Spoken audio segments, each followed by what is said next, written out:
Agentes secretos. Lo que sabemos acerca de estas personas, que arriesgan permanentemente sus vidas, por evitar guerras.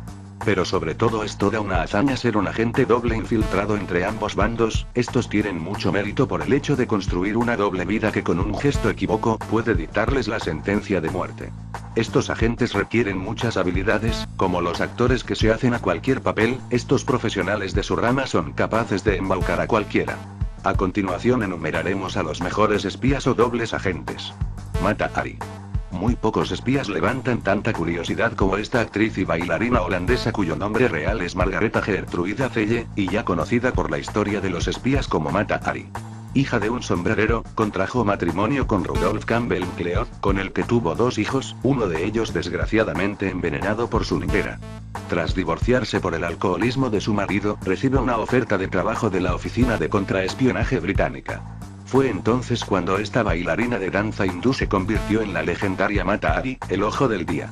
De gran atractivo, que en muchas ocasiones de su vida trabajó como cortesana. Durante la Primera Guerra Mundial, utilizó sus encantos femeninos para seducir a altos cargos militares y obtener de ellos información, que luego pasaba a los servicios secretos franceses, a los alemanes, siendo así una de las primeras agentes dobles oficiales de la historia. Por tal motivo fue detenida, juzgada sin pruebas concluyentes y fusilada el 15 de abril de 1917. Cuentan que antes de ser ejecutada, estuvo desnuda frente al pelotón que iba a fusilarla en un intento de cautivarles, mientras se despedía de ellos con un beso. Juan Pujol. Nombre en clave garbo espía español que durante la Segunda Guerra Mundial consigue engañar a Hitler, haciéndole creer que el desembarco de Normandía se produciría en otro lugar. Tras la guerra civil, había cultivado un gran odio al fascismo, este le llevó a trabajar para los servicios de inteligencia británicos, la misión era tratar de desinformar a Hitler. Hizo creer al dictador, gracias al envío de muchos informes que costaron la vida a muchos hombres, hicieron creer a Hitler que era de fiar, le hizo creer que el desembarco se produciría en Calas a más de 200 kilómetros de Normandía. Fue condecorado con la Cruz de Hierro alemana y con la Orden del Imperio Británico. Mark Felto Garganta Profunda número 2 del FBI cuando se desveló el caso Watergate, escándalo de grabaciones a la oposición demócrata en las que estaba involucrado el presidente, que terminó con la vida política de Richard Nixon. Mark Felt transmitió toda la información a 2 periodistas del Washington Post, Woodward y Bernstein, que llevó a la dimisión del presidente en agosto de 1974 y al encarcelamiento del jefe de personal de la Casa Blanca. Ha sido sin duda el caso que más consecuencias políticas ha tenido en los últimos años derivados por el espionaje. Además, la identidad de Felt ha sido uno de los mayores misterios periodísticos de los últimos tiempos, solo desvelado hace 8 años por el propio Felt, y confirmado por el editor jefe del Washington Post. El señor Richebourg, este peculiar espía de 58 centímetros de altura, nacido en 1768, pasó a la historia por sus curiosos métodos de trabajo.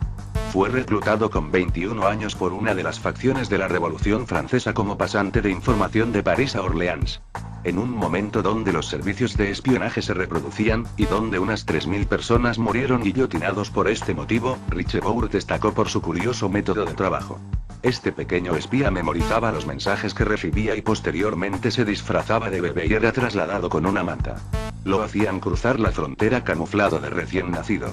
En ocasiones, dejaban un carrito de bebé junto a varios oficiales para que pudiera captar conversaciones sin levantar ninguna sospecha. Murió en 1858 a los 90 años. Ramón Mercader, otro español en la lista.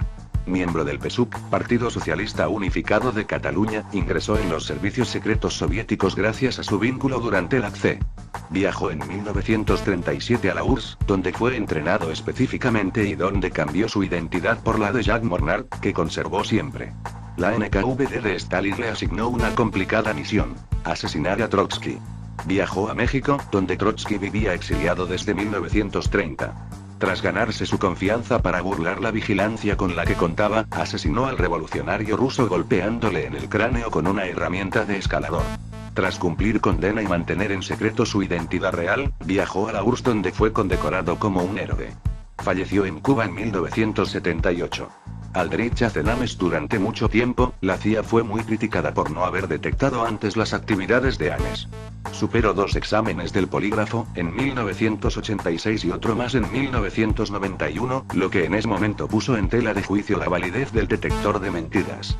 Desde su puesto en la CIA, este agente doble reveló durante casi 10 años todo tipo de secretos a los rusos.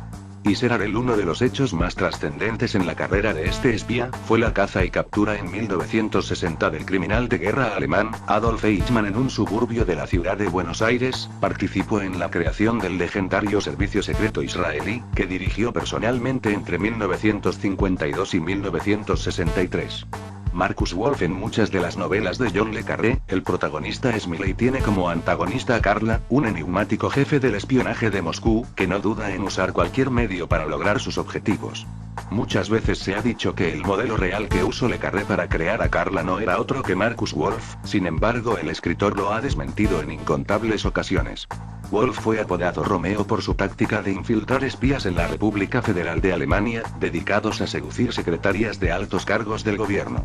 Kim Philby. Durante la Guerra Civil Española, este espía recibió la orden de ser una personalidad profascista. De esta manera cubrió la Guerra Civil Española para el London Times desde la perspectiva del bando nacional. Además, también fue condecorado por Franco, que según recientes informes, pudo ser uno de sus objetivos, cuando sobrevive en un ataque cerca de Teruel. Mikhail Koltsov. Puesto que oficialmente trabajaba como corresponsal, este espía ruso estuvo en contacto permanente con el Kremlin durante la Guerra Civil Española. Probablemente Hemingway conociera a este espía en el Hotel Gaylord de Madrid, uno de los puntos de reunión rusos de la capital en aquella época. Antony Blunt. Antes de ser espía, Blunt fue un hombre exquisito y una autoridad mundial en el arte francés, al que se aficionó en un viaje a París, y dedicó gran parte de su vida a esta pasión. Desenmascarado en 1979 como miembro del Círculo de Cambridge y espía soviético.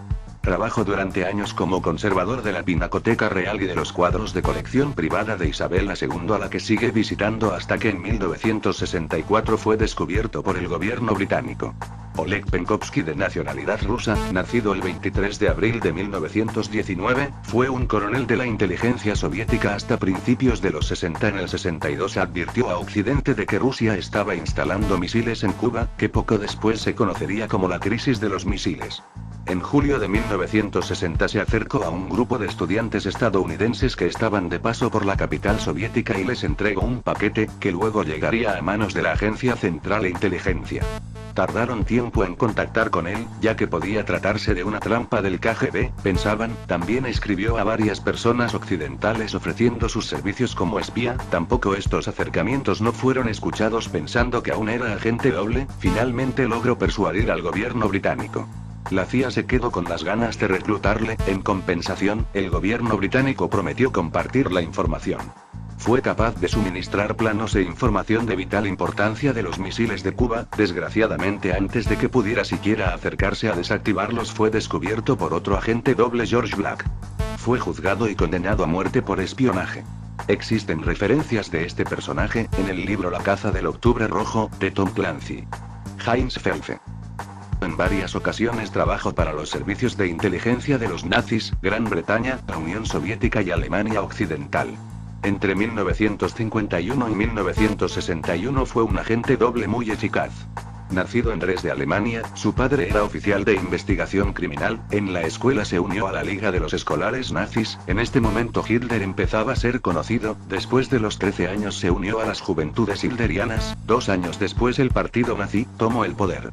Trabajó como guardaespaldas de personalidades importantes dentro del partido. Participó en la operación para devaluar la moneda británica. En 1946 trabajó para la inteligencia británica, informando sobre el activismo comunista, entre otros. Si te ha gustado el vídeo, comenta y puntúa. Si quieres estar enterados de mis próximas subidas, suscríbete.